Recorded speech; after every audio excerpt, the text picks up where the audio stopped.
નમસ્તે વિદ્યાર્થી મિત્રો, દ્રષ્ટિ ઇન્સ્ટિટ્યૂટની આ ટુ ધ પોઈન્ટ સિરીઝની અંદર ફરી એકવાર આપનું સ્વાગત છે. તમે પાર્ટ 1 જોયો હશે. આ પાર્ટ 1 ની અંદર આપણે ઘણી બધી બેઝિક ફંડામેન્ટલ ચર્ચા કરેલી છે અને હવે ત્યાંથી થોડાક આગળ જઈએ. આપણે કીધું હતું કે કોઈ પણ સદિશને જ્યારે તમે દર્શાવો તો એને આવી રીતના ઉપર તીર વડે દર્શાવાય અને કોઈ પણ સદિશ પાસે કેટલી ઇન્ફોર્મેશન હશે, કેટલી માહિતી હશે, તો સદિશ પાસે એક હશે એનું મૂલ્ય, એનું મેઝરમેન્ટ, અને એક હશે એની પાસે એની દિશા.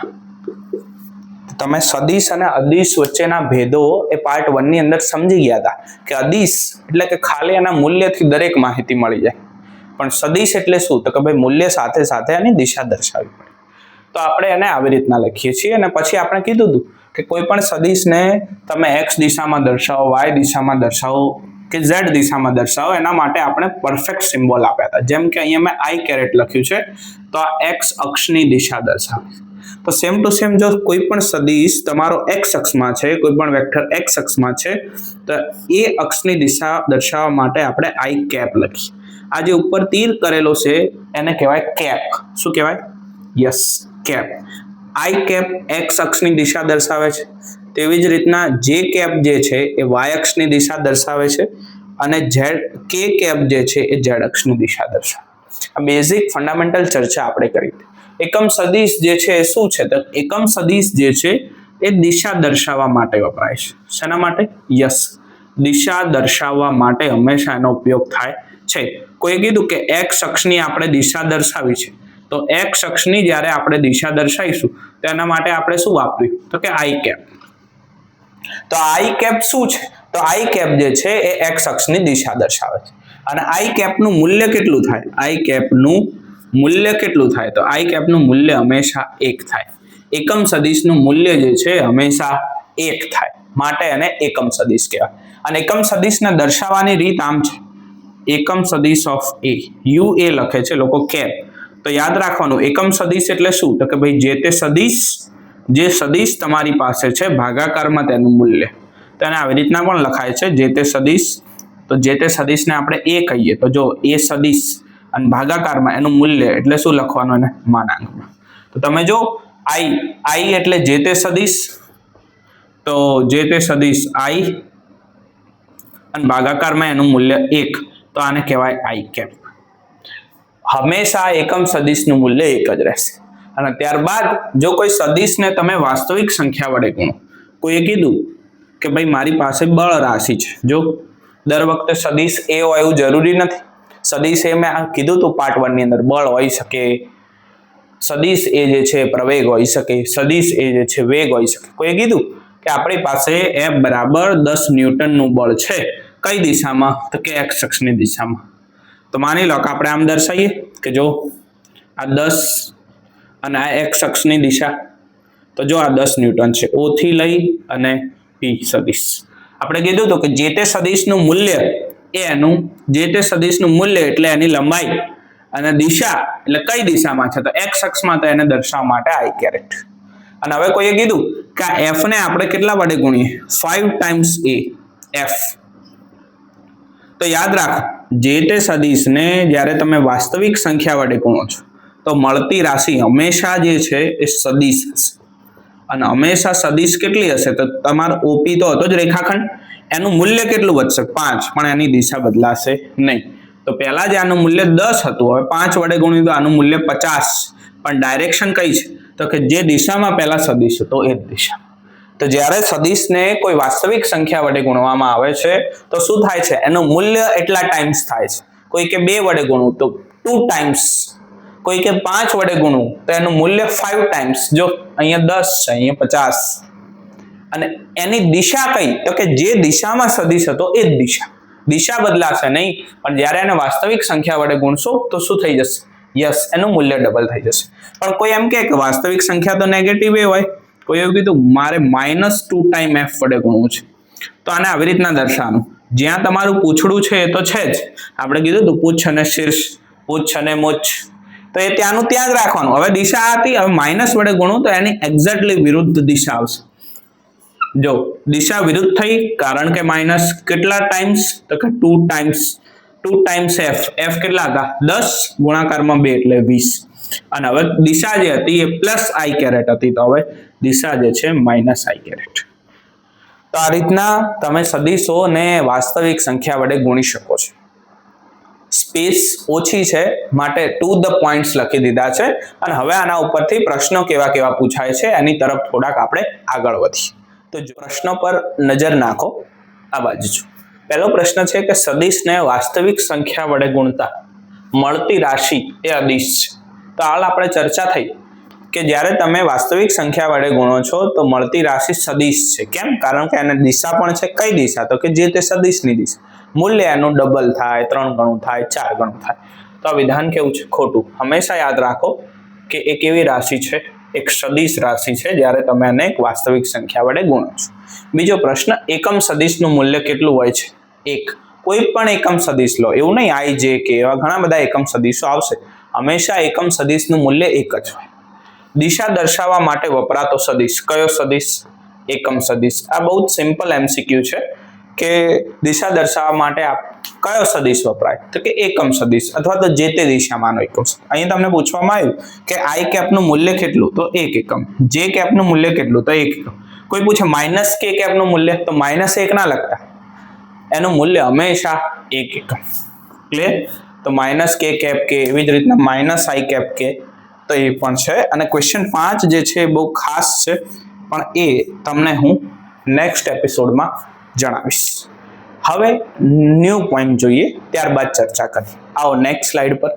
ઓકે, નેક્સ્ટની અંદર હવે નેક્સ્ટની અંદર જે છે એ સદિશને દર્શાવવાની રીત છે, સદિશને એને લંબ ઘટકોમાં લખવાની રીત છે, અને એને કઈ રીતના લખી શકાય, અને ત્યારબાદ આપણે જોઈશું કે એના સરવાળા છે, બાદબાકી છે, એના પર મલ્ટિપલ વસ્તુ અપ્લાય કઈ રીતના કરી શકાય. તો પહેલી વસ્તુ કે સદિશને લખો કઈ રીતના, એને દર્શાવો કઈ રીતના, અથવા તો સદિશને એને લંબ ઘટકોમાં કઈ રીતના દર્શાવો. તો હંમેશા મેં તમને કહેતો આવ્યો છું અને ફરી કહું છું કે જ્યારે તમારે સદિશને દર્શાવવાનો થાય ત્યારે તમારે 3 વસ્તુ જોઈએ. પહેલું યામાક્ષ પદ્ધતિ જોઈએ. તો જો આપણે કાર્ટેશિયન યામાક્ષ પદ્ધતિ લીધી છે એટલે પહેલો પોઈન્ટ ઠીક છે. બીજું તમારે ઉગમ બિંદુ જોઈએ. જો આપણું સંદર્ભ બિંદુ એ અહીંયા ઉગમ બિંદુ છે ને ત્રીજો શાંત સદિશ છે.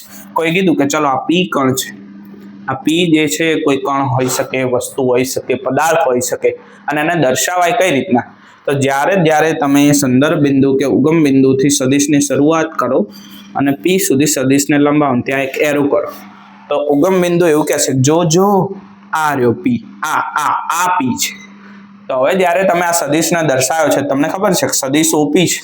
આ ઓપી એ પી કણનું સ્થાન દર્શાવે છે.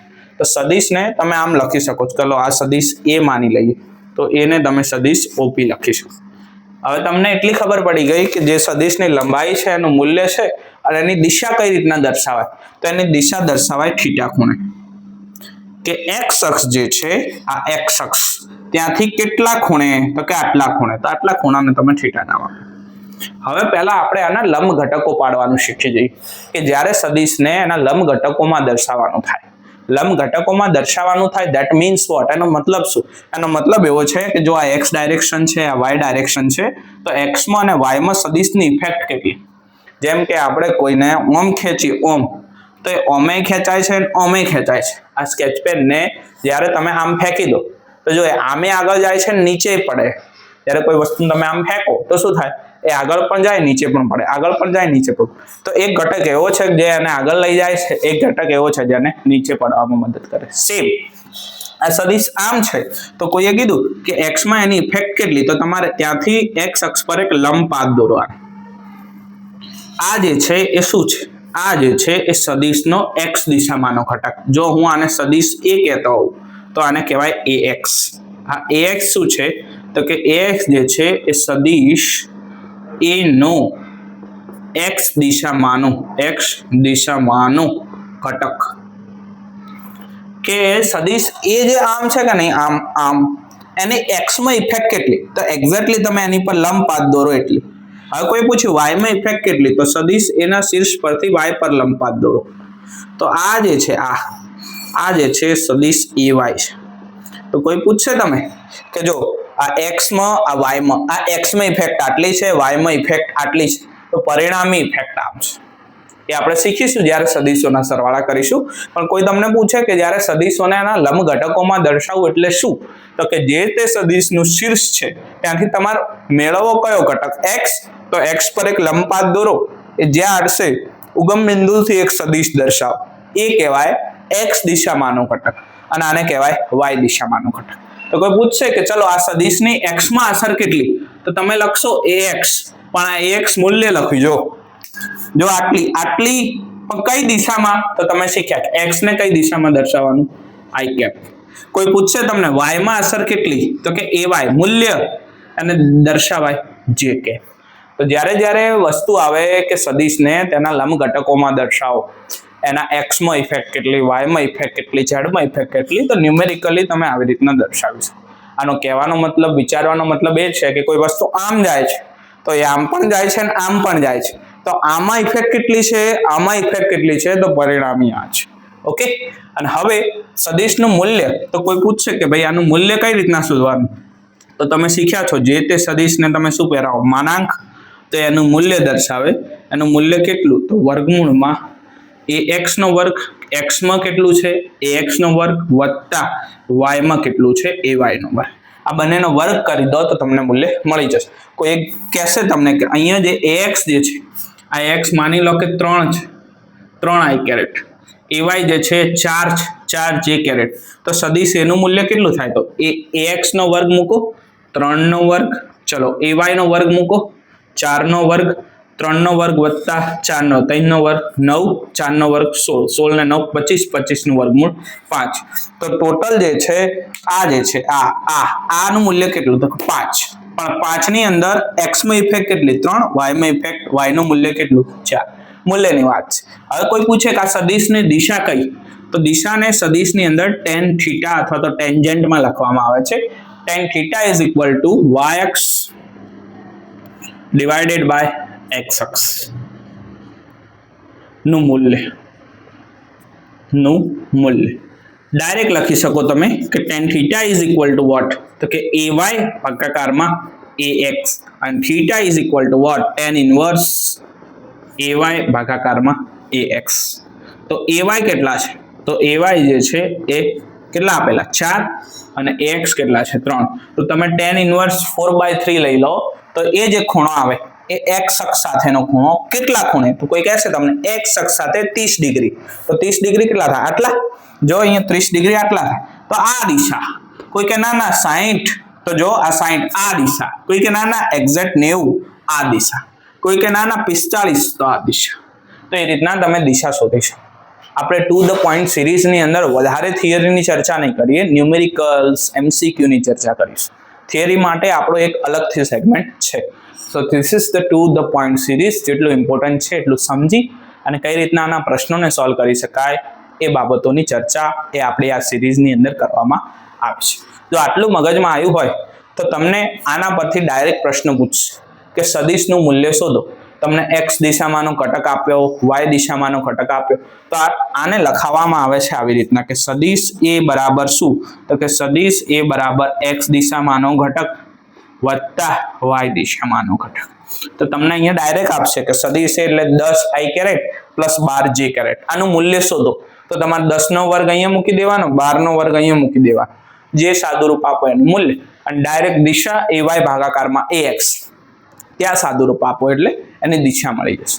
આ સદીશની વાતો ઘણી ખર કમાલની છે, અને ડીપલી સમજવા માટે આપણી એક બીજી સિરીઝ, તો એ સિરીઝનો તમે કોન્ટેક્ટ કરી શકો છો. પણ આ જે છે એ ટુ ધ પોઈન્ટ સિરીઝની અંદર આવા પ્રશ્નો એ ખાસ પૂછાતા હોય છે. હવે આ બેઝિક ફંડામેન્ટલ ચર્ચા થઈ ગઈ છે અત્યાર સુધી, અને હવે આ સદીશોના સરવાળા કઈ રીતના થાય, એની અંદર વસ્તુઓ કઈ રીતના કામ કરે છે, અને મોડરેટ પ્રશ્નો, ઇઝી પ્રશ્નો અહીંયા પતી ગયા છે. હવે સદીશોના સરવાળાના પ્રશ્નો હશે, સદીશોનો એડિશન બેઝિક રીતે કઈ રીતના થાય, સૂત્રો કઈ રીતના સાબિત કરવામાં આવે, આ સૂત્ર જે મેં લખ્યું છે એ કઈ રીતના સાબિત થયું છે, આ સૂત્ર કઈ રીતના સાબિત થયું છે, એ દરેક વસ્તુની સાબિતી પ્લસ એના MCQ કે જે એક મોડરેટ લેવલના પ્રશ્નો છે એ આપણે પાર્ટ 3 માં કરીશું. Thank you very much.